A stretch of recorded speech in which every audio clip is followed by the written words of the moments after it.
One last time, I have to see this ground. It's beautiful now, as if nothing had happened here. Soon they will tear down the main house, and then nothing will be left. Nothing.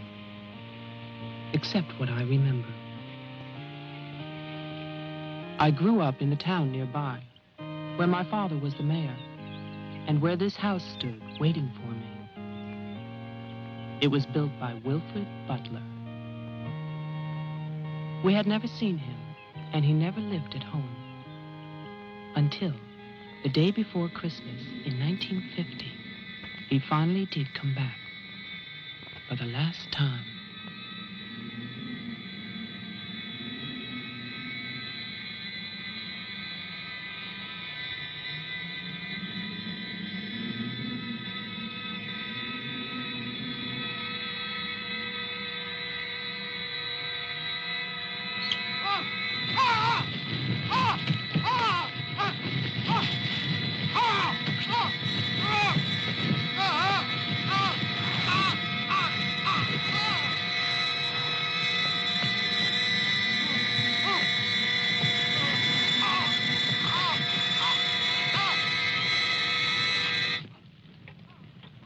All of us believed that his death was an accident. No one knew that another person had come to Butler House that Christmas.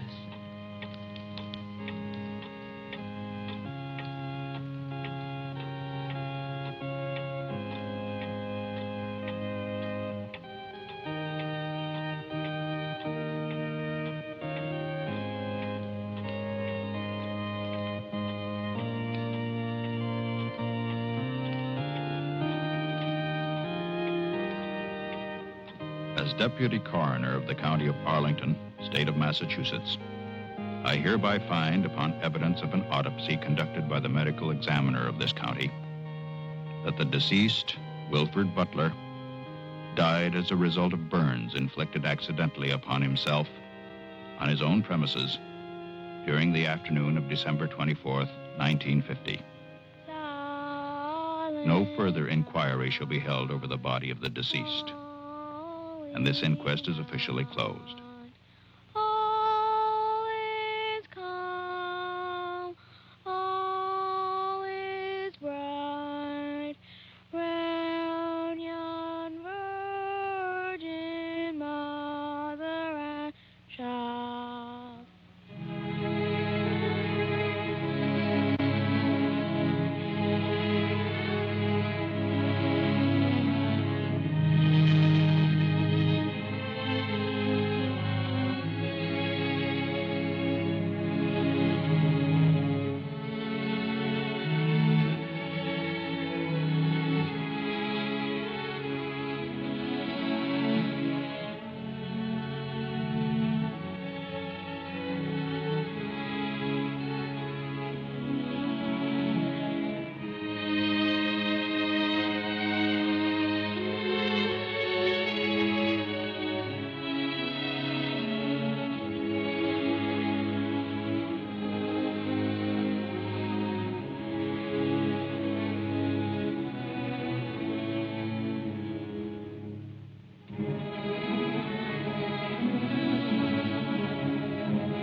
After the coroner's inquest, on New Year's Day, they buried Wilfred Butler. There was no one there to mourn him. It was the funeral of a stranger.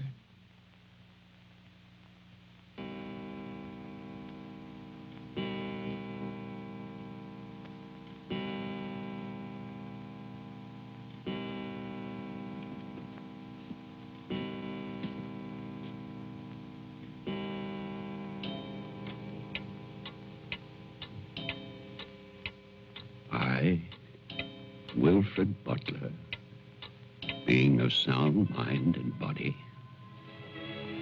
at least what the world considers sound, do hereby leave my house and its grounds and all personal effects within that house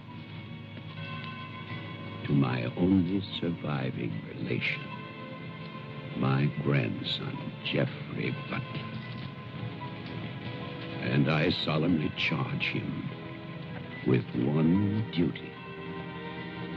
Let him leave the house as I left it, standing untouched to remind the world of its inhumanity and cruelty. For 20 years, that house lay empty, exactly as Wilfred left it. And then, last year, rumors began that it was finally being sold. The newspaper story traveled through the county to a state hospital for the criminally insane.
The man who came to sell the house had never seen it.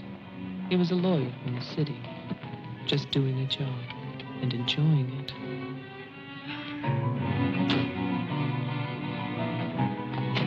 Stop! And look serious, please. Oh, you're hopeless. Oh, look! Hey, wait, where you going now? The mayor's gonna have a fit, kid. One more shot. Come on. Stay there. I want one together. And smile.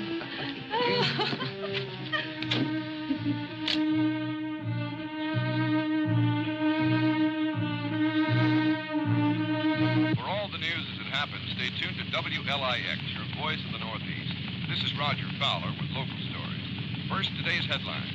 A warehouse fire still rages in Elizabeth. Police suspect arson. That escaped inmate at Margaretville State Hospital still at large, still hunted by state police. And over in Roxbury, the city passes a controversial housing code.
Well, didn't I tell you?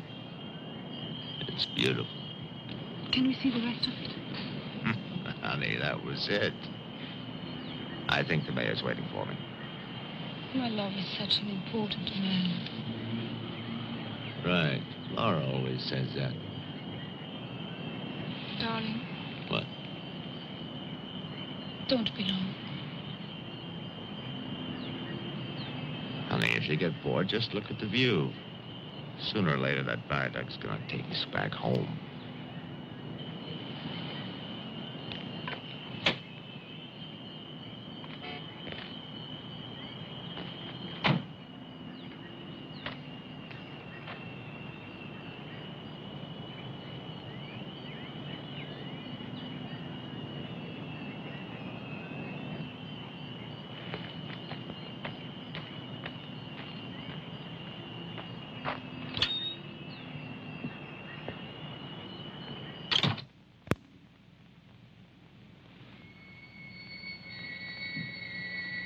Mr. Carter.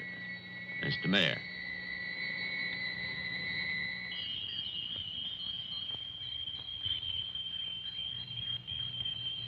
Let me introduce you.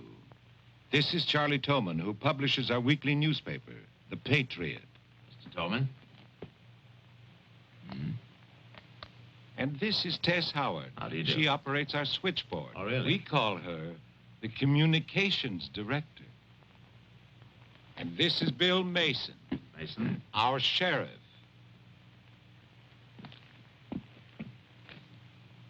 Won't you sit there, Mr. Carter, at the head of the table? Thank you. I didn't expect to meet you all together. It's quite a reception.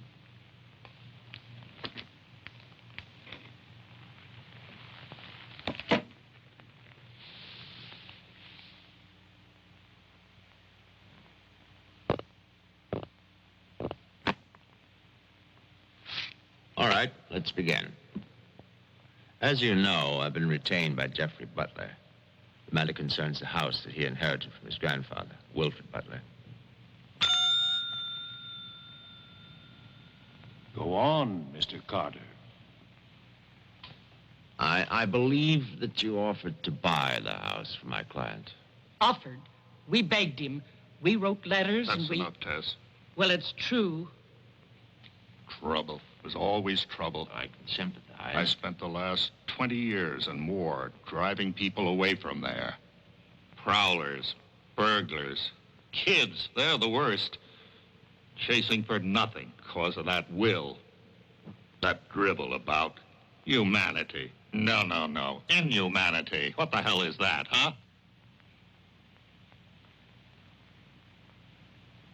Yes, well, he was a bitter man. Hate. It must have been very hard. It must have been hate.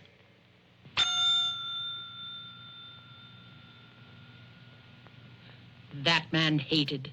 Well, some people are like that.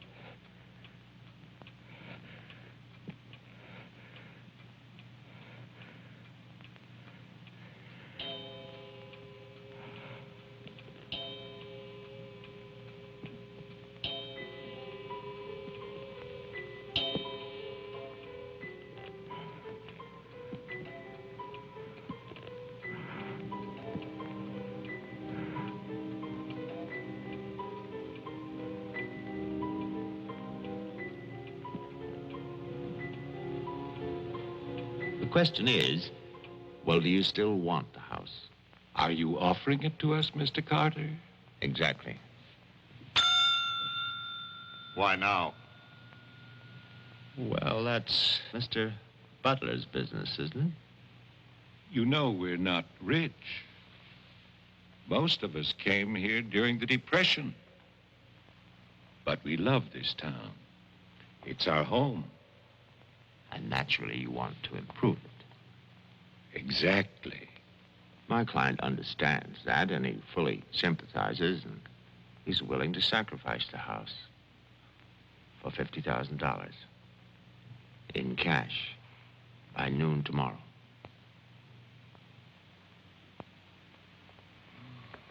That's an awful lot of cash. It's also an awfully good bargain. You could go to Wilton. You could go now to the bank. Am I clearly understood? All that cash. Perfect. I'll wait for your answer till tomorrow. You're spending the night here? Yes. May I ask where? At the Butler House. We could put you up at the motel as our guest. No, the house is fine. The Paradise Motel. That's very kind of you, but I'm meeting Mr. Butler about some personal items. You'll want a phone. I can reconnect the line. Don't trouble, please. No trouble. You'll need a phone. Don't want to be stuck out there. Mm-hmm. Well, you've convinced me. Thank you. By the way, have you known Mr. Butler a long time? No, I've never met him. He called me and asked me if I'd handle this for him. I said yes. He had the key delivered to my office. Mr. Mayor, Sheriff, Mr. Tolman, Miss Howard, see you all tomorrow. In fact, I'm looking forward to it.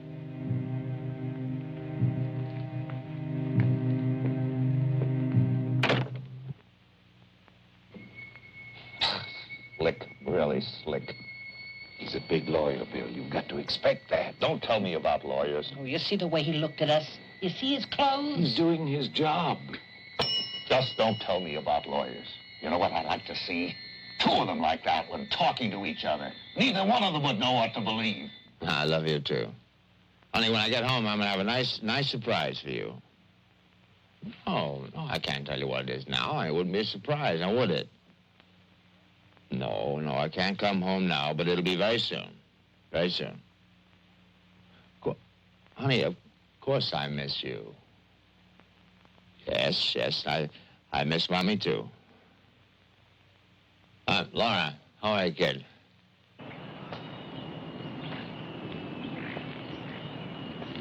So I'll call tomorrow. No, I want to call. I want to talk to Jenny. Yeah, well, as a matter of fact, I'm having a fine time. Well, same to you, darling. What do you mean, hostile?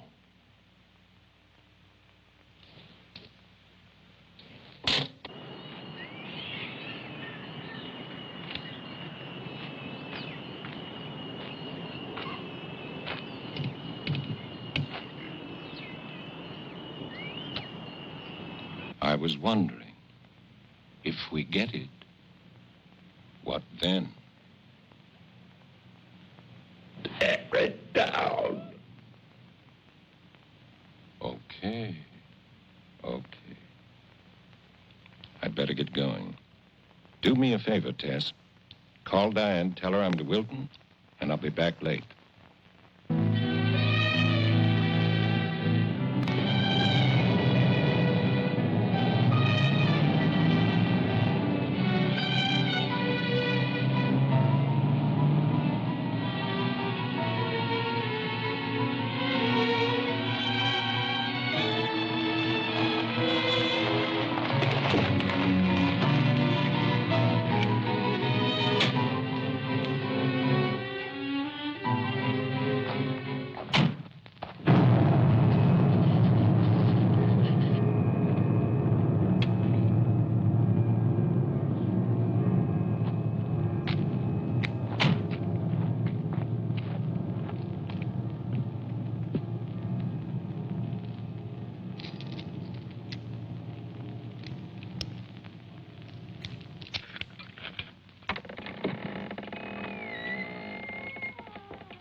It's fantastic, isn't it? Yeah. Butler wasn't kidding. Nobody's lived here for years. That would be such a waste. It's his grandfather's monument. You know, The caretaker who keeps this place just the way he left it. What kind of monument is this? Well, that's the trouble. Nobody remembers anymore. That's what usually happens in America. I remember this. And he walks with me, and he talks with me, and he tells me I'm his own. And he walks with me, and he talks with me, and he tells me I am his own, and the joy he shares as we tarry there. You're not serious. I used to hear that at funerals. At funerals? Yes. I was a kid in Chipley, Georgia. There's also Chipley, Florida. But they have both been subsequently eradicated from the map. None other has ever known.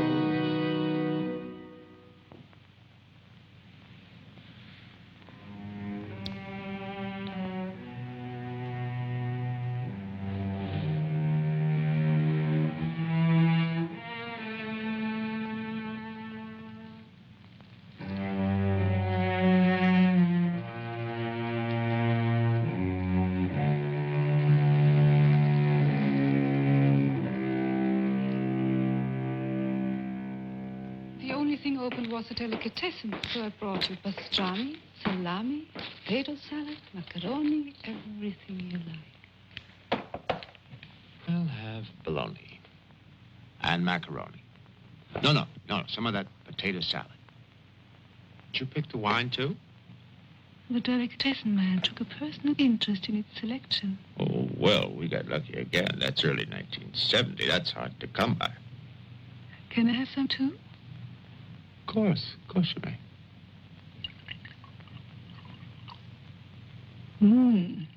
Thank you.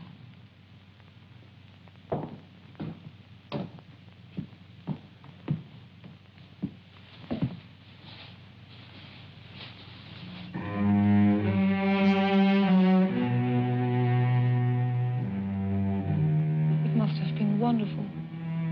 What? The people who lived here. They must have had a wonderful life. Well, I hope they did. Wilfred Butler must have believed in something. Look at that stone fireplace, parquet floor, the mahogany, this table. And you probably think this place is made of wood, right? Well... Wrong. You know what his grandson told me? Underneath that wood, there's 2 feet of stone. The foundation is 8 bricks wide. Now, someday they're going to come in here and they're going to tear this place down and they're going to build little tract houses all over this property on quarter-acre and half-acre lots. And that bulldozer's going to come up that hill toward this house. And it's going to get the surprise of its life. They built a kingdom out here. Only nobody's left. No? Butler has a grandson. No. He's probably like the rest of us. Wants money. You know, he's asking $50,000 cash for this place, and if the only way he can get at least $250,000. But he won't take his time. So he'll get screwed.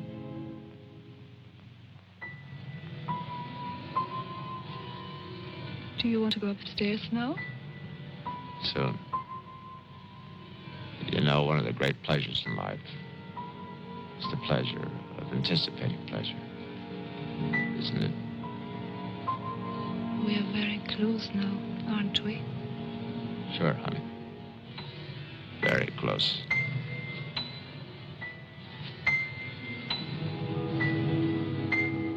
I don't see any beds yet. Well, keep looking, honey. Butler said the place was furnished.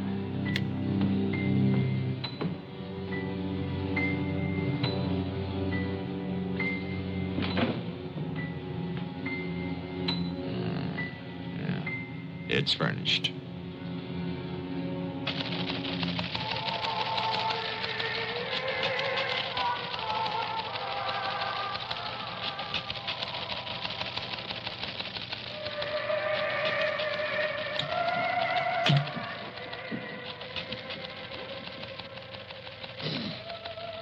Anything doing? No, sir. But look at this. More football, huh? Look how they smeared that quarterback. Look at his arm. Got no time now. Go test. How about that telephone up at the Butler house? Is it working? Well, try it now. I'll wait.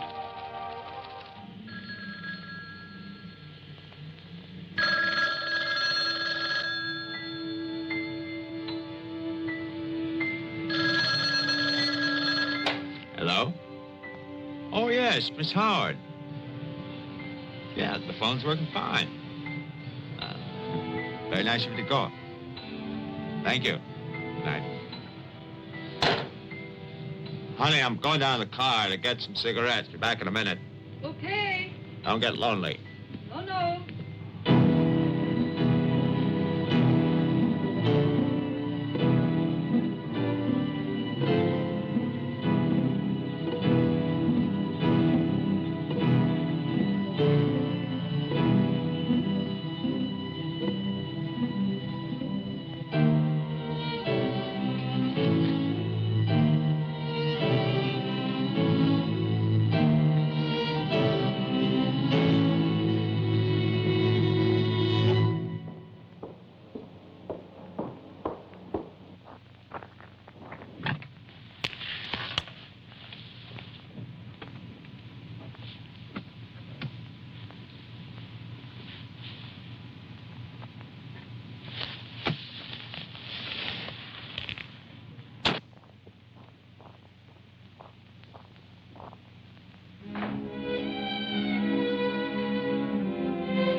Did you get your cigarettes? Yes, I did.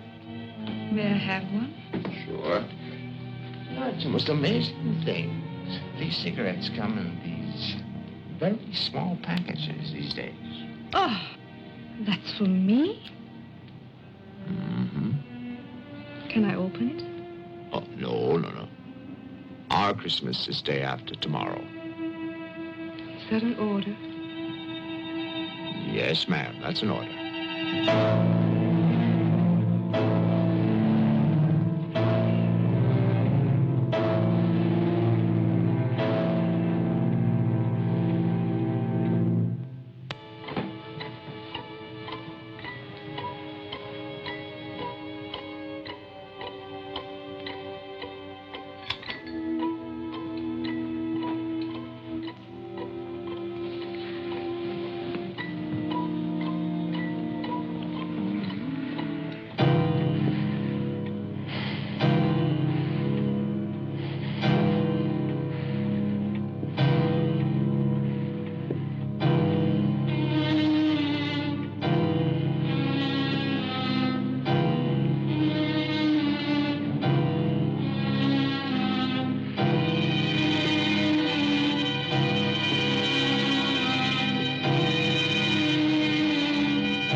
Sheriff Mason. Bill, someone's calling from Butler House. Okay, put him on. Go ahead now. Mr. Carter? I'm not Carter. Who is this? The owner. Butler. I'm worried, Sheriff. Carter's not here. Speak up, I can't hear you. I can't. I'm sick. Can you come here? What is it? What's wrong? His car's here, but he's gone. Won't you come? Okay. Now you stay put in that house. I'll wait for you. Please, hurry. I'm afraid. Now take it easy. I'm coming.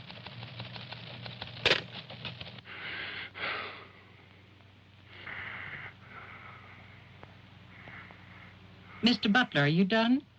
Tess, I have come back. What's that?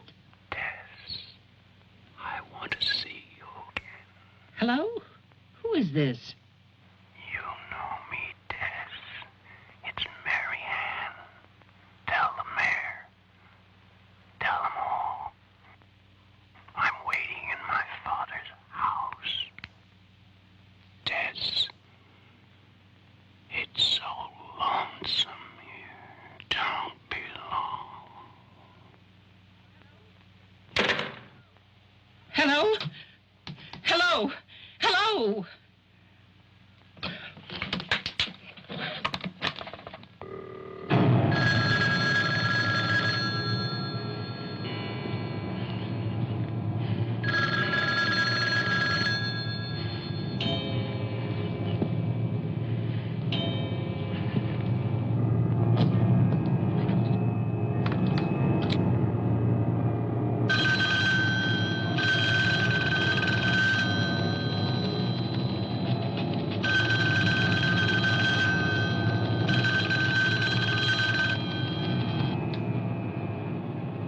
Oh, my God, where is everybody?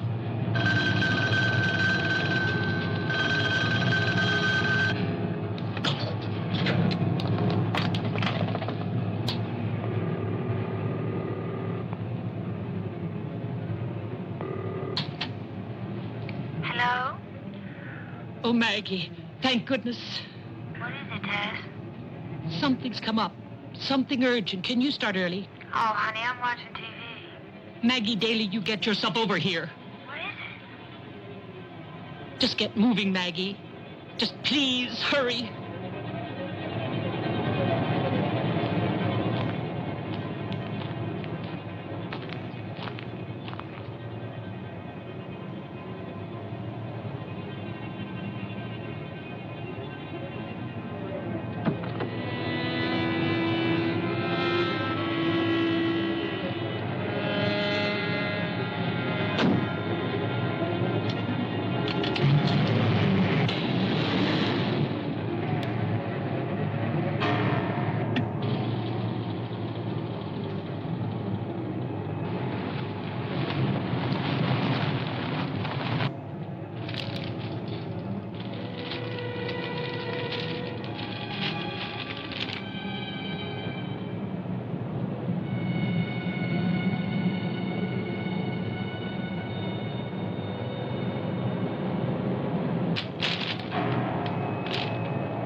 Come in. It's open. Okay, mister, that's far enough. What do you want here? Mayor, Try again. My father's not home. And don't move. you want me to put my hands up? No. Just stay there. What are you staring at? I seem to remember you from the road. That's why I'm holding a gun. You scare me. That makes sense. Thanks. Does everybody carry one here? You can ask the sheriff when he gets here. I'll call him. I'm sorry to disappoint you, but the sheriff's office is empty. How do you know? I was just there. Who are you? A Jeffrey Butler. Oh, you're the one who's selling the house. Yes. Have you any ID? Come on. Don't laugh at me. I want your ID. Some maniac escaped from Margaretville.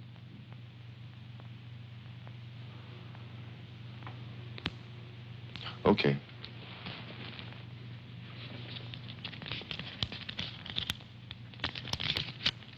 Put it on the table.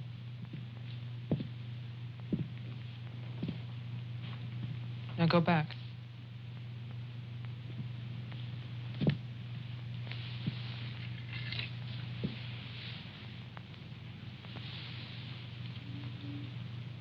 California license. Lucky you. Would you like to see my maniac card from the asylum? They give you one when you escape. There's a big scarlet M on it so people won't get confused. Okay. Look, I'm sorry about the gun. My father's in Wilton getting your money. All I want to do is to get into my house. The sheriff's deputy might have a key. He's about the only one I know of. Well, where's he? You go down the road about 1.5 miles till you come to a white house with a white fence. And then you can't miss it. Thanks. That's okay. Merry Christmas. Same to you.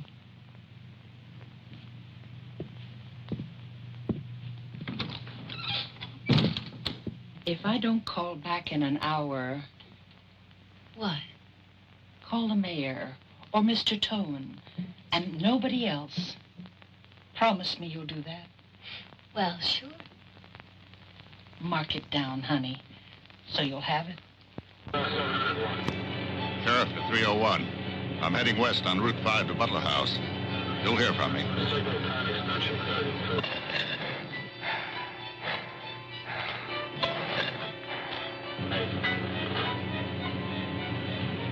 What the hell? What's that light out there?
Hi.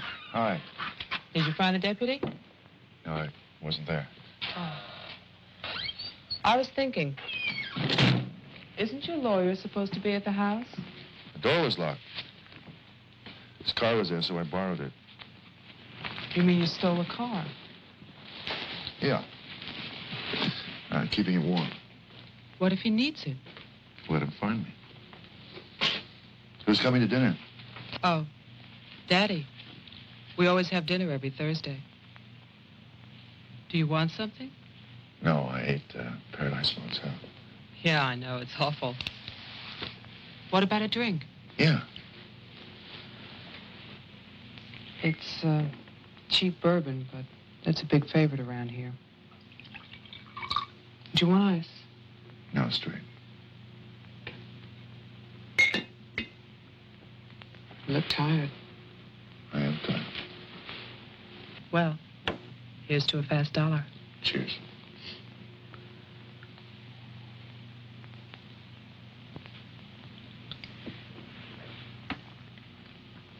Why did you decide to sell the house?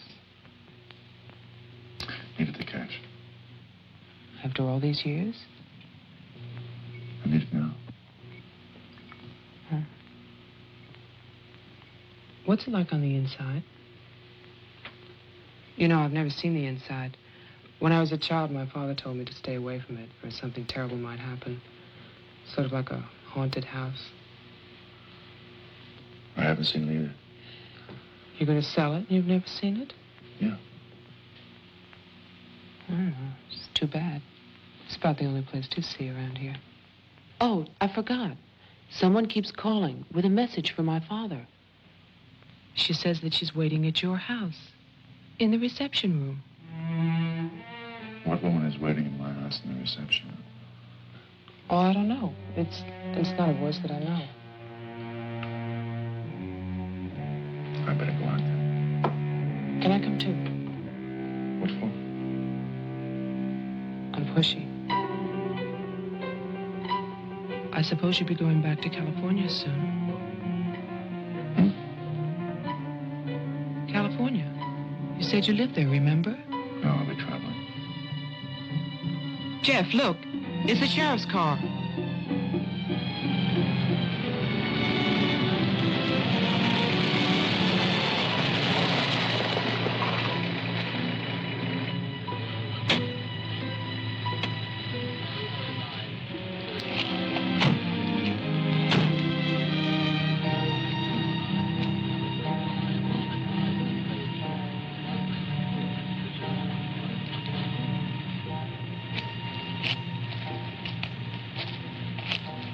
There's a light. Look at that tombstone. Pretty cheerful. Who bears the cross shall wear the crown. Wilfred Butler. My grandfather. Oh.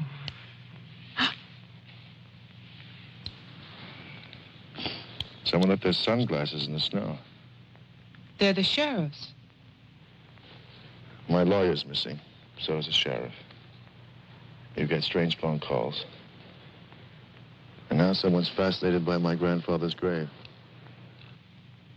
Let's get out of here. You still want to go to my house? Yes. But I don't want to go alone. Listen. I'm not nervous. Well, of course you're not. Oh, it's the cold. I'm shaking from it. Let's get out of here. Okay. We'll get help in town. It's 10 minutes drive.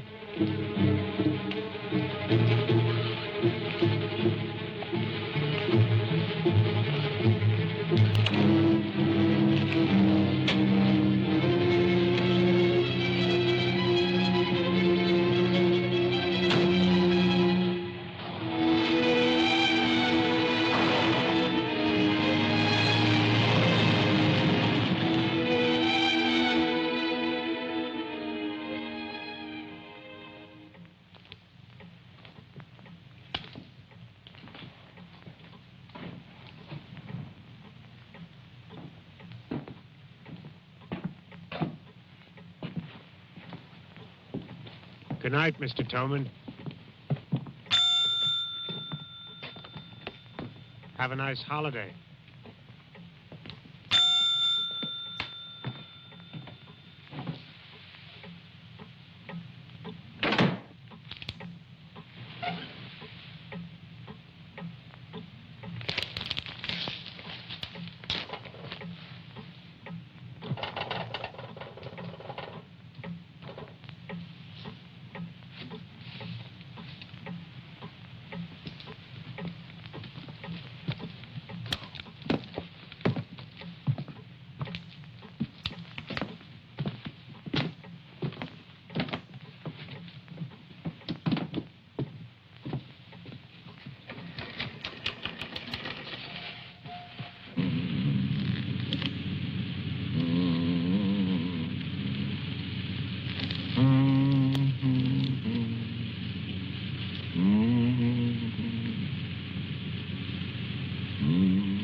Deputy's not here, but Toman is.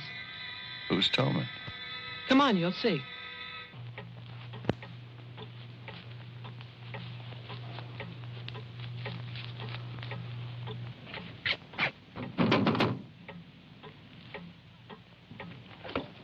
Mr. Toman, wait. No, please, I have to talk to you. I'm sorry. This is Jeffrey Butler. He's the one who's selling the house. He can't get inside the place. And my father's gone to Wilton. So we wondered...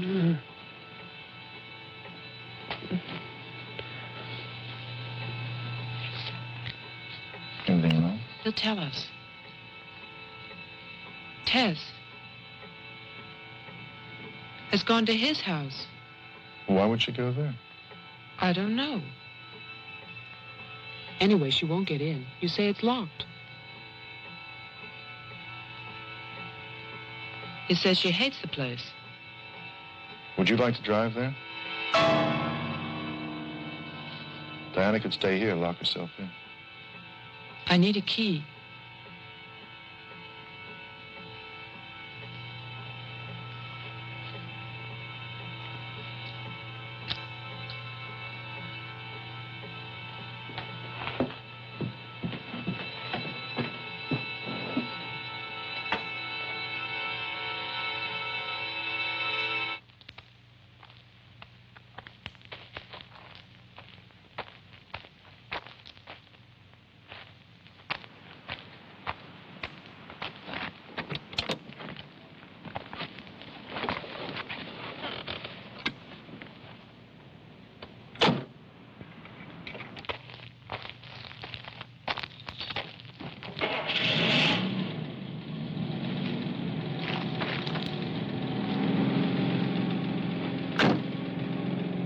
This isn't my house.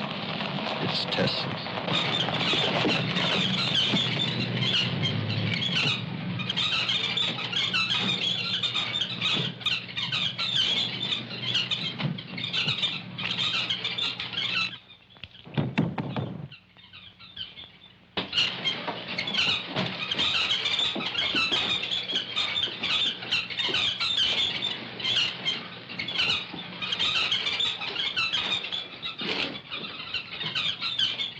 Tess isn't here.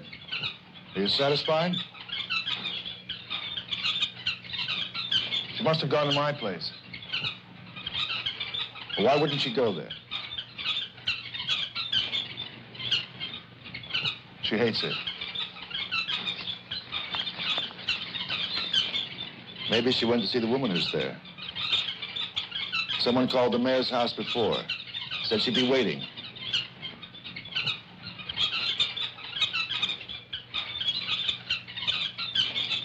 What is it?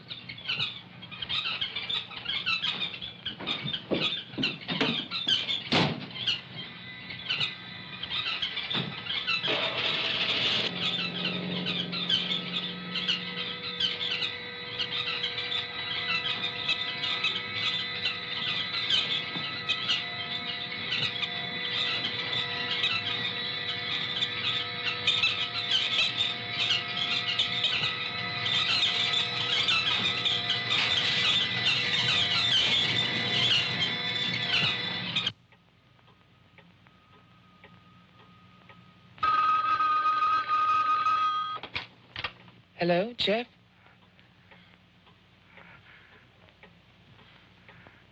Hello? Is anybody there? Who is this?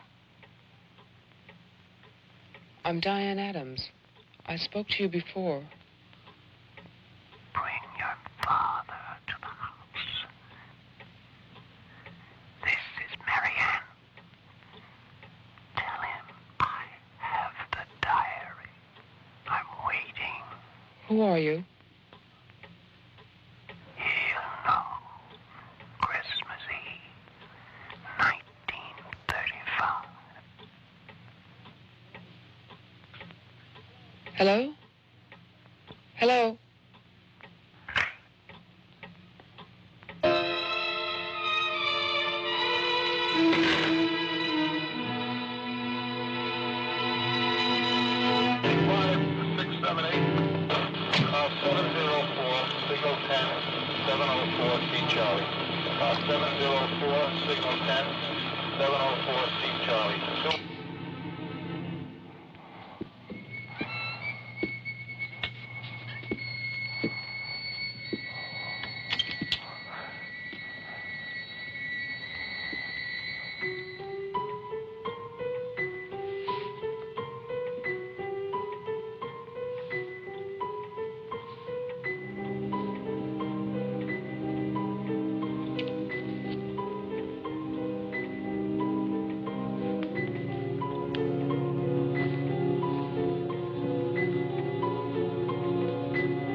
Sheriff, I saw your car.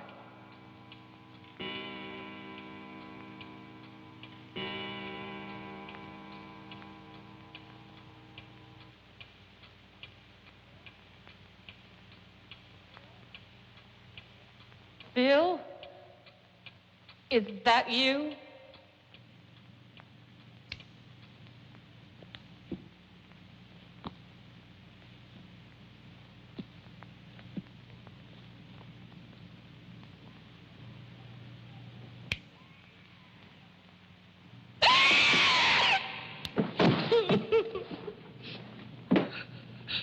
Tess, you can't see me, but I can see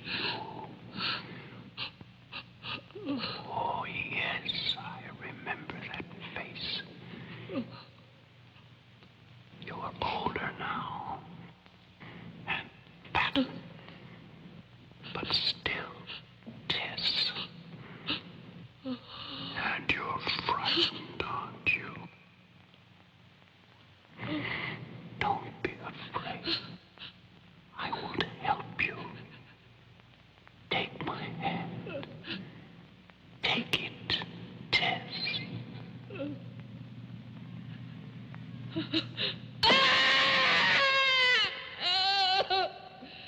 1920. The person on the telephone said 1935, Christmas Eve. But that's not the beginning. In 1927, Butler House was restored by Wilfred Butler. After that, I find social notes, parties, nothing special. Then, in 1930, Butler's wife, Catherine, dies of tuberculosis. In August 1933, it starts.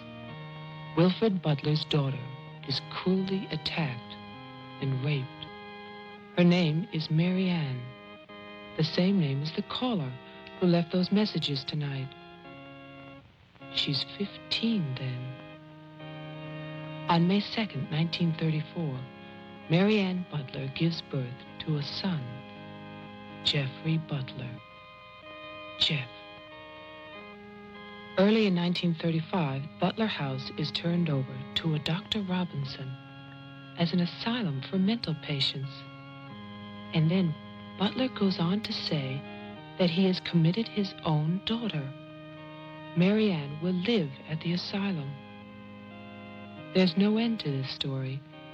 It's been carefully cut out of all the papers. Why would Toman do that?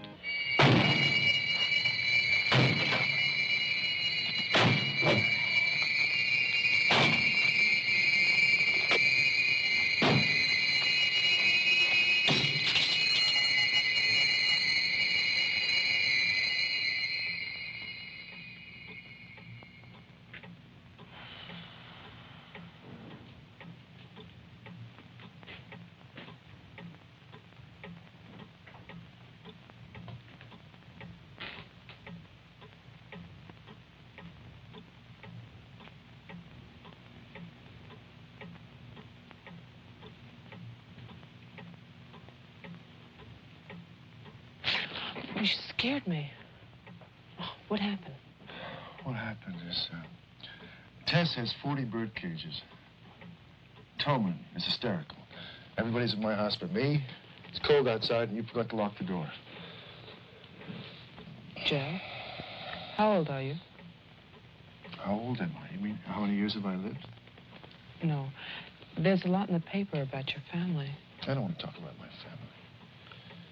Wait a minute. There's a woman calling, and she says her name is Mary Ann. That was your mother's name, wasn't it? My mother died in childbirth. That's when I started traveling. It's not what the papers say. What's your point? I just thought that you should read something for your own good. Nothing you could tell me about my past or future would be for my own good.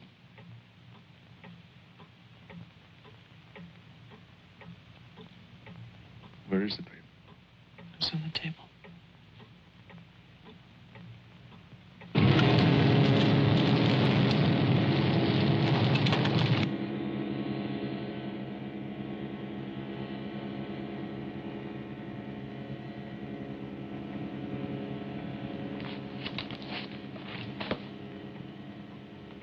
It's so stupid to lie. I missed the whole event. Jeff, maybe your mother's still alive. Maybe she's waiting for you at the house. I don't know.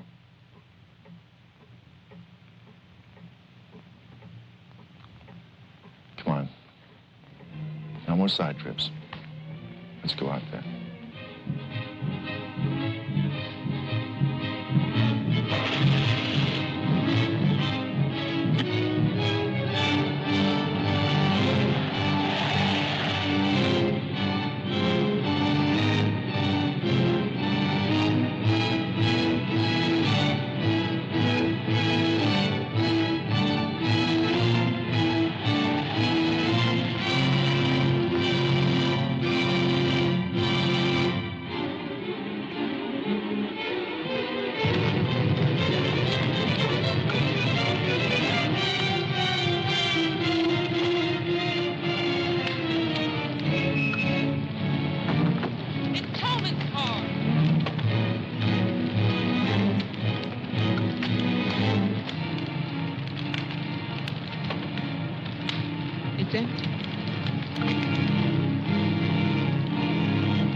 She's dead.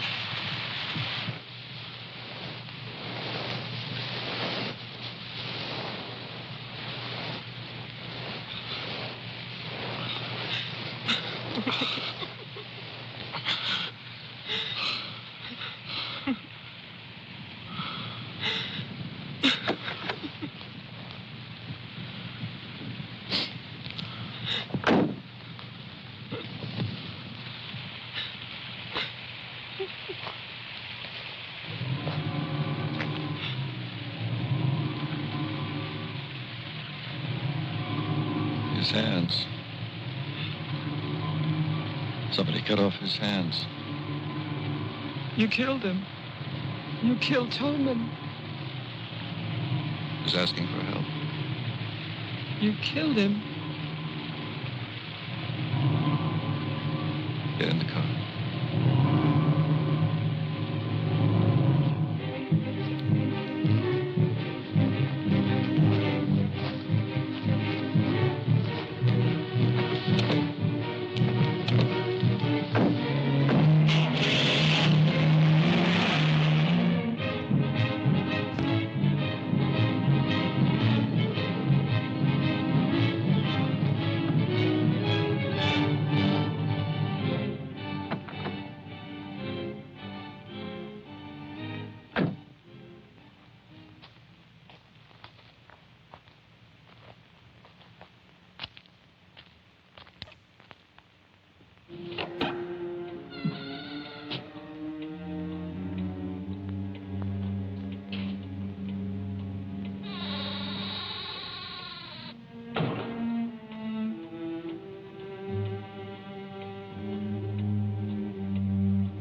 Butler House. The keys. He took them.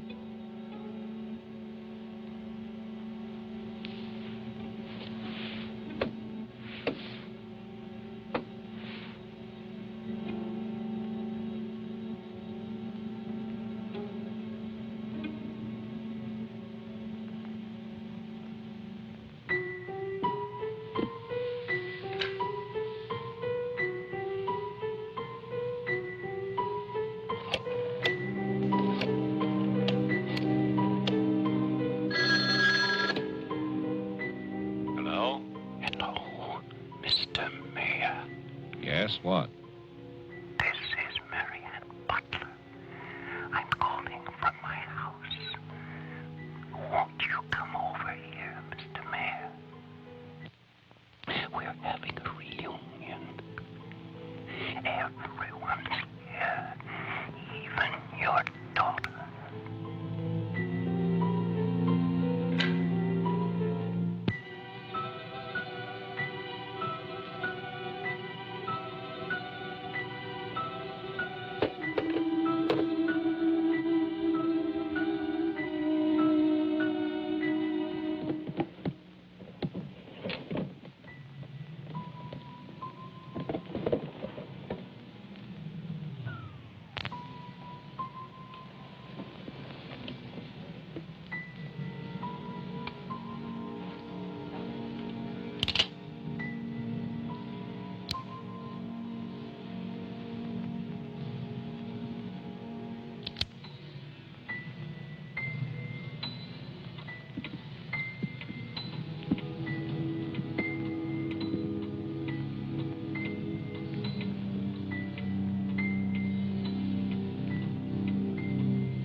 I write this knowing that no one shall ever see it.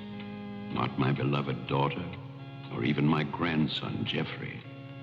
I write for myself in the hope of forgiveness, if that is still possible.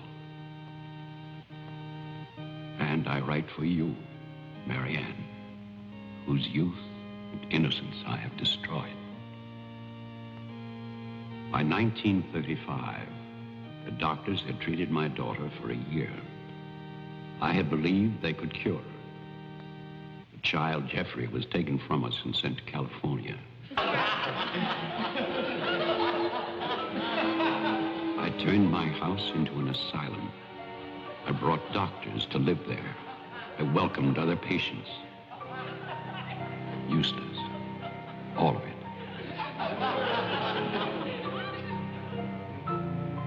I remembered what she had been. There was never a lovelier, happier child.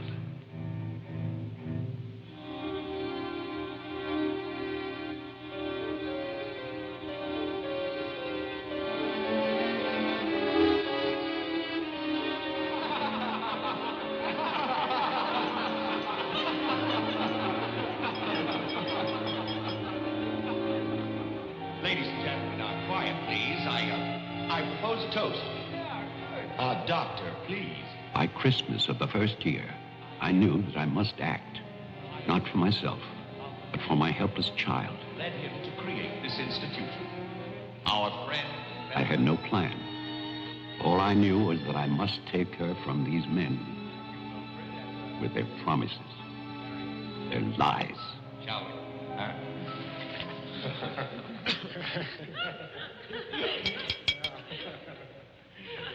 For he's a jolly good fellow, for he's a jolly good fellow, for he's a jolly good fellow, which nobody can deny, which nobody can deny, which nobody can deny, for he's a jolly good fellow, which nobody can deny. I knew that they would gorge themselves into a stupor that afternoon. It was their celebration. I expected no less. Since they had come into my house, they had acted as if they owned it. They had behaved like poor relations, half guilty, but finally unable to control their appetites.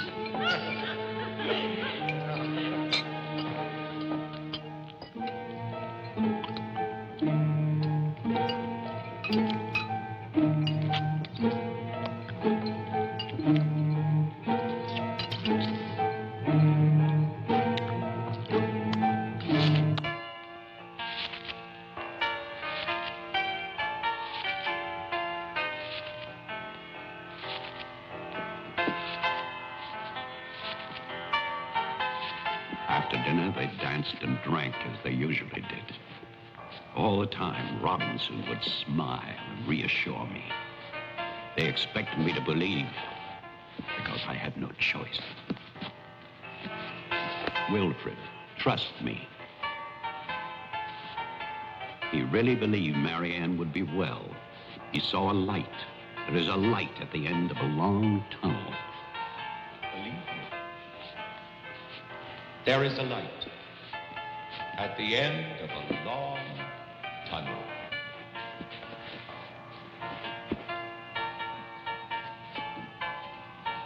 Stay here, Doctor. I'll get more champagne. He was ready. I knew it. Drunk and fat and full of his own importance. I left then.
My cruelty to Marianne was inhuman. I know that. I had loved her. I had fathered our child, Jeffrey. I had brought her to this. But I swear that on that afternoon, all I wanted was to save my child.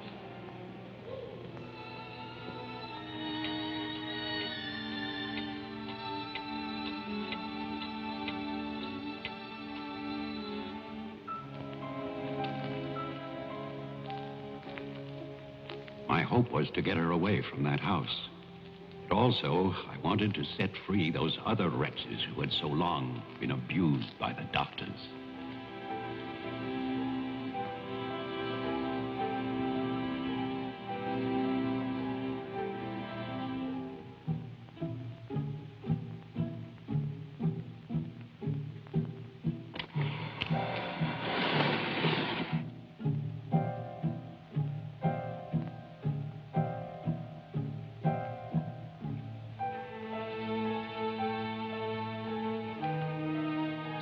I knew what they might do if these inmates were freed.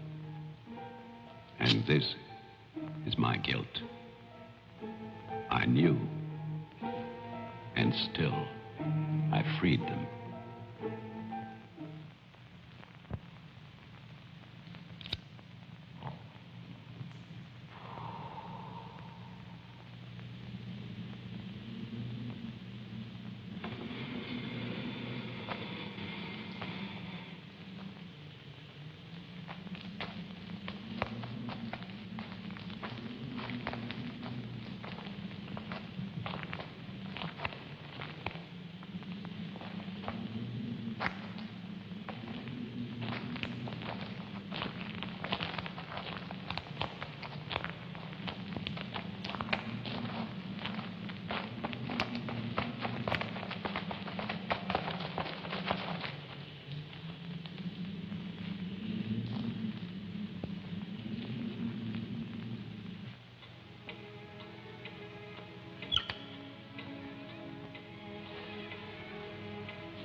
After the inmates started for their house, I went to get our car to take Marianne away. I do not know exactly when she slipped away from me. I assume that when they saw her in the dining room, the inmates believed her to be part of that household which they hated. And so, they killed her. Later, there was a celebration. And then most of the inmates fled. I don't know where. But I shall never forget what they did to my child. Since that Christmas, I have lived in prisons and asylums. Lived anonymously, as an animal. I have wandered in bitterness until all seasons have become as one. And that is a season of vengeance.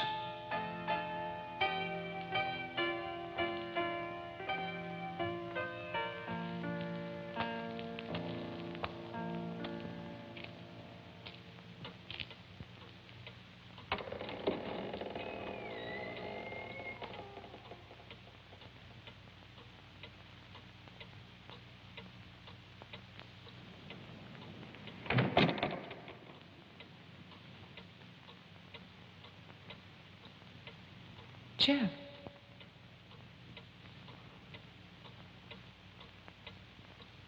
Jeff. Wilfred Butler is still alive. This is still his house. Your grandfather died in 1950. He was burned to death in this house. My grandfather poured gasoline over a squatter he found here. The town wanted to believe he was dead. They still do.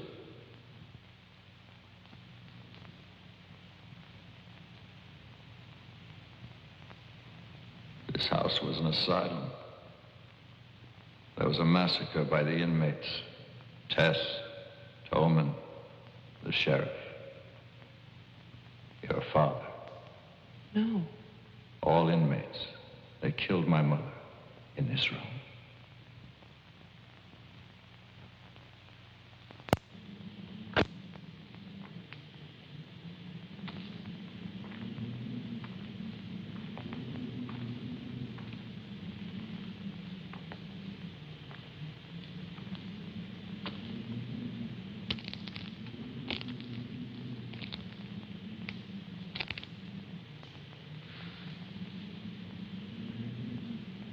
Who's that?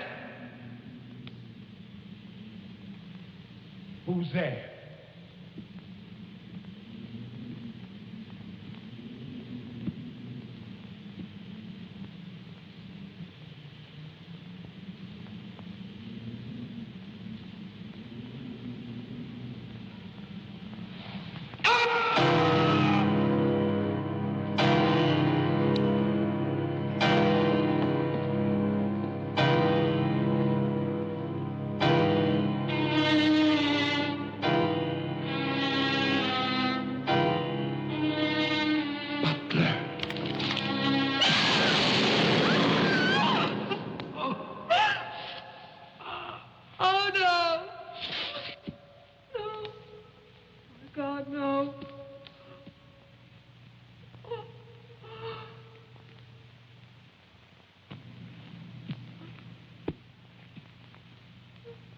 Daddy? Daddy?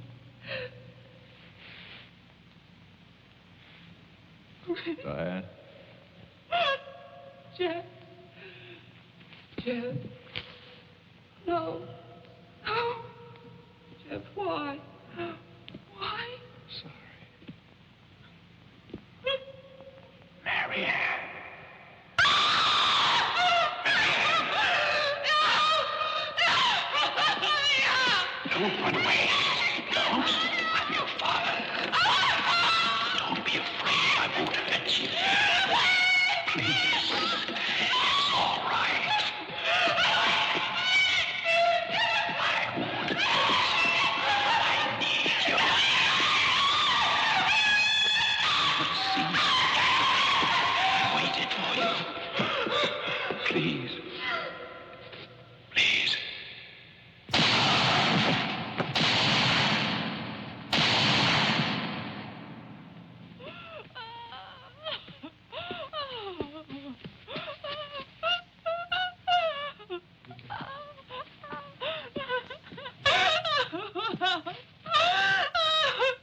I spent that night weeping. By morning, there were no more tears.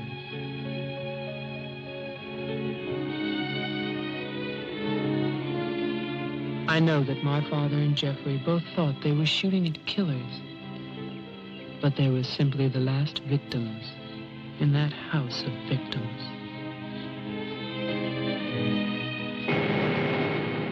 And now, a year later, they will tear down Wilfred Butler's monument.